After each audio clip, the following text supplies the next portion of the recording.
നടൻ ടൊവിനോ തോമസിന്റെ വീടിന് മുന്നിൽ വായ മൂടിക്കെട്ടി പ്രതിഷേധിച്ച് യുവമോർച്ച. ടൊവിനോയുടെ സെലക്റ്റീവ് പ്രതികരണം ആണെന്ന് ആരോപിച്ചായിരുന്നു പ്രതിഷേധം. PSC അഴിമതിക്കെതിരെ റാങ്ക് ലിസ്റ്റിൽ ഉൾപ്പെട്ടിട്ടുള്ള യുവാക്കൾ മണ്ണ് വാരി തിന്ന് സമരം നടത്തുമ്പോഴും തൃശൂരിൽ നഴ്സുമാർ രാപ്പകൽ സമരം നടത്തുമ്പോഴും ടൊവിനോ പ്രതികരിക്കുന്നില്ല. എന്നാൽ ഡൽഹിയിലെ CJP സമരത്തെ അനുകൂലിച്ച് നടത്തിയ പ്രതികരണം സെലക്റ്റീവ് ആണെന്ന് യുവമോർച്ച ആരോപിച്ചു. യുവമോർച്ച ജില്ലാ വൈസ് പ്രസിഡന്റ് ആശ T. രാജ് സമരം ഉദ്ഘാടനം ചെയ്തു. കേരളത്തിൽ PSC റാങ്ക് ലിസ്റ്റിൽ ഉൾപ്പെട്ട നിരവധി ആളുകൾ ഇവിടെ മണ്ണ് തിന്ന് പ്രതിഷേധിച്ചും മൂട്ടിൽ കഴിഞ്ഞ് പ്രതിഷേധിച്ചിട്ടും തിരിഞ്ഞു നോക്കാത്ത ടൊവിനോ തോമസിനെ പോലുള്ള സിനിമ പ്രവർത്തകർ ഇന്നലെ പൊട്ടിമുളച്ച ഒരു ഓൺലൈൻ മീഡിയയായ CJP-യെ പ്രൊമോട്ട് ചെയ്തുകൊണ്ട് ഇന്നലെ വൈകുന്നേരം പ്രഖ്യാപിച്ചത് വളരെ മോശം. കേരളത്തിന് വളരെ മോശമായിട്ടുള്ള ഒരു നിലപാടാണ് കേരളത്തിൽ എടുത്തിട്ടുള്ളത്.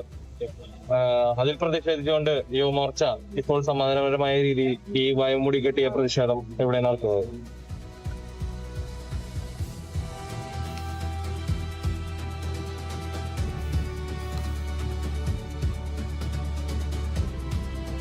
സംസ്ഥാനത്ത് നിപ്പ രോഗബാധയിൽ സമ്പൂർണ്ണ ആശ്വാസം. കോഴിക്കോട് രാമനാട്ടുകര മുനിസിപ്പാലിറ്റി 5-ാം വാർഡിൽ നിപ്പ റിപ്പോർട്ട് ചെയ്തതിനെ തുടർന്ന് ഏർപ്പെടുത്തിയിരുന്ന നിരീക്ഷണം പിൻവലിച്ചതായി ആരോഗ്യവകുപ്പ് അറിയിച്ചു. നിലവിൽ കോഴിക്കോട് മെഡിക്കൽ കോളേജിൽ ചികിത്സയിലുള്ള രോഗിയുടെ ആരോഗ്യനിലയിൽ പുരോഗതിയുണ്ട്.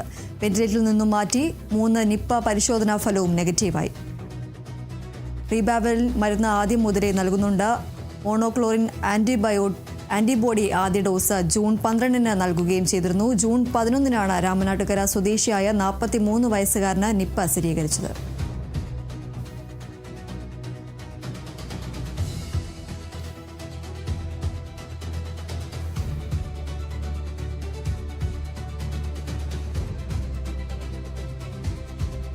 സ്ത്രീകളുടെ രാത്രിയാത്രയ്ക്ക് പിങ്ക് ബസ്സുമായി KSRTC. സർവീസിന്റെ ഉദ്ഘാടനം നാളെ തിരുവനന്തപുരം തമ്പാനൂരിൽ ഗതാഗത മന്ത്രി CP ജോൺ നിർവഹിക്കും. UDF സർക്കാരിന്റെ 100 ദിന കർമ്മ പരിപാടികളുടെ ഭാഗമായാണ് പദ്ധതി നടപ്പിലാക്കുന്നത്. ആദ്യഘട്ടത്തിൽ തിരുവനന്തപുരം നഗരത്തിൽ നിന്ന് ടെക്നോ പാർക്കിലേക്കാണ് സർവീസ്.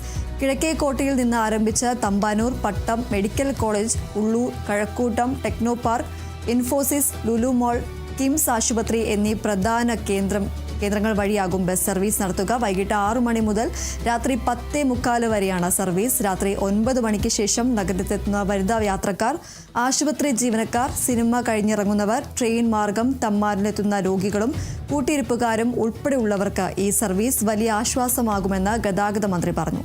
തിരുവനന്തപുരം, എറണാകുളം ഡിപ്പോകളിൽ നിന്നുള്ള ഏറ്റവും പുതിയ ലിങ്ക് ഫാസ്റ്റ് പാസഞ്ചർ ബസ്സുകളാണ് പിങ്ക് സർവീസിനായി നിലവിൽ അനുവദിച്ചിട്ടുള്ളത്.